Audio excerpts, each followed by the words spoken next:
মাইলস্টোনে বিমান বিধ্বস্ত হয় বাংলাদেশ বিমান বাহিনী যুদ্ধবিমান F7 বিজিআই। ভয়াবহ এই দুর্ঘটনায় প্রাণ গেছে অন্তত ৩১ জনের, আহত অর্ধশতাধিক। দগ্ধতার গন্ধ ছড়িয়ে বিষণ্ণতার চাদরে ঢেকে যায় গোটা দেশ।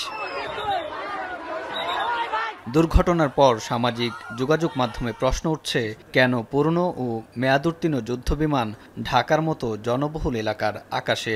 অনেকেই বলছেন ১৯৬৬ সালে মেয়াদ শেষ হয়েছিল এই বিমানের। তবে তথ্য বলছে ১৯৬৬ সালে প্রথমবারের মতো চীনের তৈরি F7 বা চেংডু J7 বিমান আকাশে ওড়ে। শেষ নয়, সেটিই ছিল শুরুর বছর।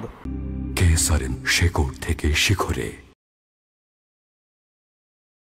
১৯৮০ দশকে বাংলাদেশ F7MB যুদ্ধবিমান দিয়ে চীনের তৈরি F সিরিজ ব্যবহার শুরু করে। আকাশ থেকে আকাশে যুদ্ধ, আকাশ থেকে ভূমিতে আক্রমণ এবং প্রশিক্ষণ ও টহলের জন্য এই যুদ্ধবিমান ব্যবহার করা হয়। F7 যুদ্ধবিমান চীনের তৈরি এক ইঞ্জিন বিশিষ্ট হালকা ও গতিশীল ফাইটার জেট এবং এটি বিশ্বের বহু দেশের বিমান বাহিনীতে ব্যবহৃত হয়েছে। Pakistan, Sri Lanka, Iran, Nigeria, Sudan, Myanmar সহ F7 ব্যবহারকারী তালিকায় রয়েছে অন্তত ২০টিরও বেশি দেশ। চীনের পিপলস লিবারেশন আর্মি এয়ারফোর্সের প্রয়োজন মেটাতেই F7 এর ডিজাইন ও উন্নয়ন শুরু হয়। ২০১৩ সালের মে মাসে F7 এর উৎপাদন বন্ধ হয়। বর্তমানে বাংলাদেশি বিমান বাহিনীর কাছে রয়েছে প্রায় ৩৬টি F7 সিরিজের যুদ্ধবিমান। সর্বশেষ ২০১২ থেকে ২০১৩ সালের মধ্যে চীনের কাছ থেকে আমদানি করা হয় F7 বিজিআই সিরিজের ১৬টি যুদ্ধবিমান।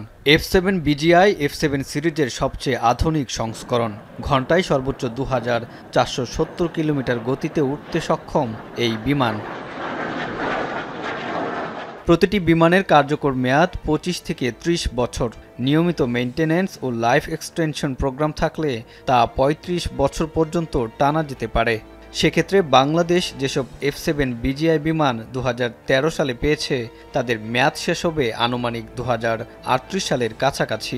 তবুও প্রশ্ন থাকছেই, ৩ দশকে কেন বারবার ঘটছে এমন দুর্ঘটনা?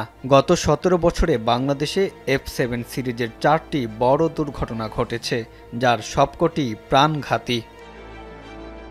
F7 বিজিআই সহ এই সিরিজের যুদ্ধবিমানগুলো দীর্ঘদিন ধরে বাংলাদেশ সহ অনেক দেশের আকাশ প্রতিরক্ষায় গুরুত্বপূর্ণ ভূমিকা রাখছে।